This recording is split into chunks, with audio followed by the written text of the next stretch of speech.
counting or not counting gang violence. Great.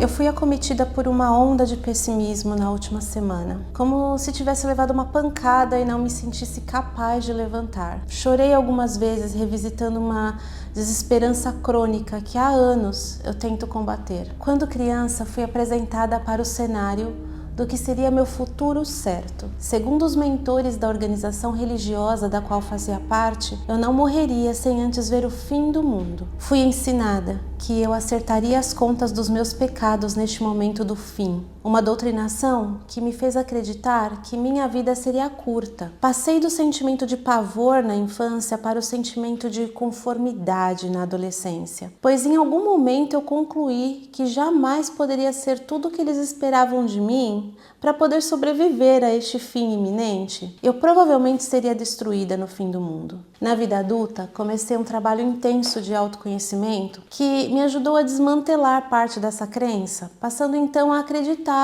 na construção de um futuro promissor, no otimismo que me conduziu a construir uma família e educar uma criança que possa ter também a perspectiva de um futuro bom. Porém, os últimos acontecimentos têm acionado este gatilho que eu achava estar quase adormecido, do medo e da desesperança. Há alguns dias atrás, em agosto de 2025, para situar quem assistir este vídeo em outra época, uma jovem ucraniana, anônima, foi brutalmente assassinada dentro de um trem em Charlotte, nos Estados Unidos. O crime foi totalmente passional, mas o que mais me choca é o cenário. Outros passageiros estavam ali, testemunhando o desespero de uma mulher apavorada, à beira da morte, e mesmo assim, permaneceram imóveis, olhando para as telas dos seus celulares, como se nada estivesse acontecendo diante de seus olhos. Aquela indiferença gelada me deixou profundamente assustada. Tentei em vão justificar ou compreender, analisando as imagens, o que será que passa na mente daquelas pessoas, mas qualquer explicação soa rasa,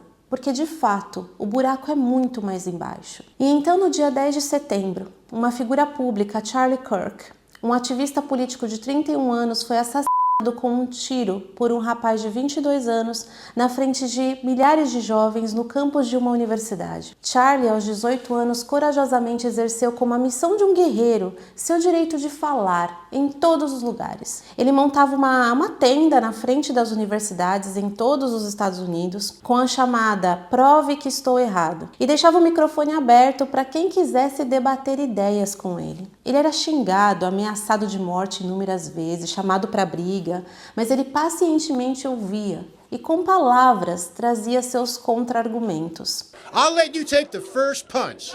Let's go. Put up or shut up, Charlie Kirk. This is a great embodiment of the American left. You can't debate, so you want to go to blows. Ao contrário do que aconteceu com a moça ucraniana, diante dessa morte dramática de Charlie, não houve inércia, houve celebração. As pessoas celebraram o assassinato de um ser humano que elas odiavam porque falavam coisas que elas não gostavam de ouvir. Eu vou repetir isso. As pessoas estavam comemorando a morte de um outro homem porque elas não gostavam da sua mensagem. Charlie Kirk got shot and killed. How do you feel? Happy. Goodbye. Wow. Did you see that Charlie Kirk just got shot and killed? That's good. How do you feel about that? Girl, someone had to do it. Charlie Kirk just got shot.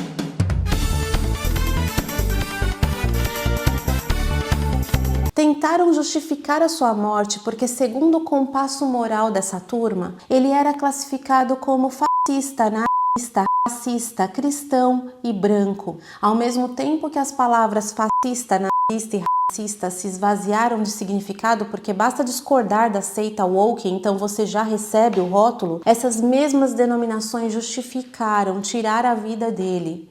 Faz sentido isso? O Charlie Kirk, ai coitado, tô não sei se na cara.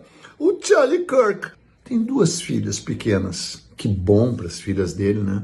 Que bom. Eu poderia aqui discursar extensivamente sobre as motivações do assassinato e o quanto Charlie Kirk pôde ou não ter atraído este risco para si. Mas eu já fiz vários vídeos aqui no meu canal falando sobre isso direta ou indiretamente e eu não quero me repetir. o que eu gostaria de trazer para reflexão é: quem você acha que é o seu inimigo? Para conduzir esse raciocínio, eu vou descrever de forma bem ampla e simplista minhas crenças e meus objetivos como indivíduo dentro da sociedade. E você pode tentar me dar um rótulo, tá tudo bem, eu já recebi vários aqui. Então, por favor, só tente ser mais criativo além de bolsonarista, negacionista e ok? Eu sou uma mãe que gostaria que meu filho vivesse num mundo mais seguro. Eu sou uma profissional que trabalha com dedicação para evoluir em conhecimento, para cumprir com o meu compromisso de servir e prover o melhor para o meu filho, ter alimento, conforto, roupas. Eu sou uma esposa que deseja manter uma estrutura de família ancorada no amor e no respeito e modelar isso para o nosso filho para que ele potencialmente queira o mesmo no futuro. Eu sou uma cidadã que cumpre com minhas obrigações tributárias, age com honestidade, respeita o espaço privado dos outros e educa um filho para que faça o mesmo. Eu sonho em um mundo onde as pessoas se respeitem, vivam de forma saudável, tenham todos o mínimo de dignidade e que possam dialogar sobre suas diferenças. Eu conheço pessoas que acreditam piamente na Revolução Marxista, mas que ao mesmo tempo possuem família, criam seus filhos como eu com dedicação e carinho, procuram se desenvolver profissionalmente, buscam por trabalho, cultivam amizades, prezam por uma estabilidade financeira, o que para mim chega a ser um antagonismo. Eu me pergunto sempre como é que essas pessoas convivem com este conflito interno constantemente, já que a cartilha marxista prega o fim da família e de toda a estrutura social que sustentamos hoje. Então cabe a radicalização nossa também de afirmar com todas as letras o que é uma estratégia política crítica antissistêmica. Ah, porque vocês querem destruir a família? Sim. Queremos, não é? Mas percebe o quanto eu, que sou totalmente contra a revolução, tenho em comum com estas outras pessoas? Percebe o quanto na prática buscamos as mesmas coisas? Eu não odeio essas pessoas e o máximo que faço para reagir à agressão e demonstrar minha reprovação é isso aqui: falar, compartilhar minhas leituras e insights com a esperança de um dia poder colocá-las nesse lugar de introspecção, tal que elas possam ver o mesmo que eu, no amor e não no ódio, talvez. Quando eu venho aqui e aponto para as incoerências e distopia dessa ideologia, eu estou me posicionando sim. Então, para quem espera uma isentona, desculpa, eu não pretendo ser. E quem já consumiu muitos dos meus vídeos do canal tem plena noção disso já. Vi que alguns espectadores ficaram decepcionados com o meu vídeo sobre PSYOP, porque esperavam que eu acusasse também o outro lado na mesma medida. E eu até poderia fazer isso porque eu concordo que o outro lado também usa de manipulação. Mas sabe o que acontece? A mídia em massa hoje está dominada pelos marxistas. Eu tenho ouvido muitos falarem de manipulação psicológica em diversas igrejas evangélicas e de como os que se proclamam bolsonaristas têm se radicalizado ultimamente. Eu não duvido disso, mas como eu não faço parte dessa bolha e eles não dominam a mídia, eles não me influenciam. Eu faço o máximo que posso para mostrar aqui todas as camadas de complexidade do ser humano, a ponto de não ser possível nos encaixar plenamente em nenhum rótulo ou se afiliar a personalidades X ou Y. E eu acredito que a maioria das pessoas que pegam carona nessa onda de ódio, um verdadeiro ódio, um ódio que efetivamente mata, estão, na verdade, inconscientes do que estão fazendo. Eles inicialmente se afiliaram à ideia de justiça social, diversidade, inclusão e de repente se viram engajados em movimentos pró-guerra, mutilação de crianças, apoiando terroristas, incentivando e celebrando a violência e a morte de quem eles acham que são seus inimigos. O Hamas é um partido político da Palestina. Muita gente nem sabe o que é isso, né? Porque a extrema-direita faz um caos na cabeça das pessoas que fica parecendo... Os palestinos são Hamas. É. Digo, é um partido político. Tá? Tanto quanto outros partidos políticos, eu não... Olha, essa é uma forma de você interpretar. E eles estão tão inconscientes que são incapazes de ouvir simples verdades. O ataque que Charlie Kirk sofreu toca em todos nós que prezamos por esta verdade. Eu acredito que o ataque nada mais seja do que um grito de desespero de pessoas que estão perdidas, porque realmente a ideologia que elas seguem não faz nenhum sentido. Não preenche suas almas, apenas confunde. Alguém comentou em um vídeo anterior que o conservadorismo não faz sentido para os jovens, porque afinal de contas, o que eles teriam a conservar? Esse raciocínio ignora a própria estrutura da sociedade, que é ancorada na família. Cabe aos pais cultivar a memória ancestral, os valores, os costumes e a história que nós recebemos. É disso que nasce nossa identidade, nossa perspectiva de mundo e o rumo que seguimos na vida. O conservadorismo não é sobre estagnar o presente, mas sobre o reconhecer que sem raízes não há como crescer. Quando temos a história como referência, conseguimos como humanidade dar passos maiores e evoluir para o bem de todos. Já quem acredita que a história é apenas o agora, moldado ao sabor de desejos momentâneos, acaba por rejeitar toda a herança psíquica e material que sustenta a nossa civilização. Alguém com esse mindset despreza homens como Charlie Kirk. Um homem que prezava a família acima de tudo. Um homem que tinha claro a sua fé e pregava o cristianismo com tanta força que ele reacendeu a fé cristã em incontáveis famílias nos Estados Unidos e converteu milhares de jovens. Essa capacidade de transcender a matéria confere um poder e resiliência incapaz de ser abalado. Quem comemorou a morte de Charlie Kirk caiu no terrível equívoco de achar que sua mensagem morreu com ele. The evildoers responsible for my husband's assassination have no idea what they have done. If you thought that my husband's mission was powerful before, you have no idea. You have no idea what you just have unleashed across this entire country and this world. You have no idea.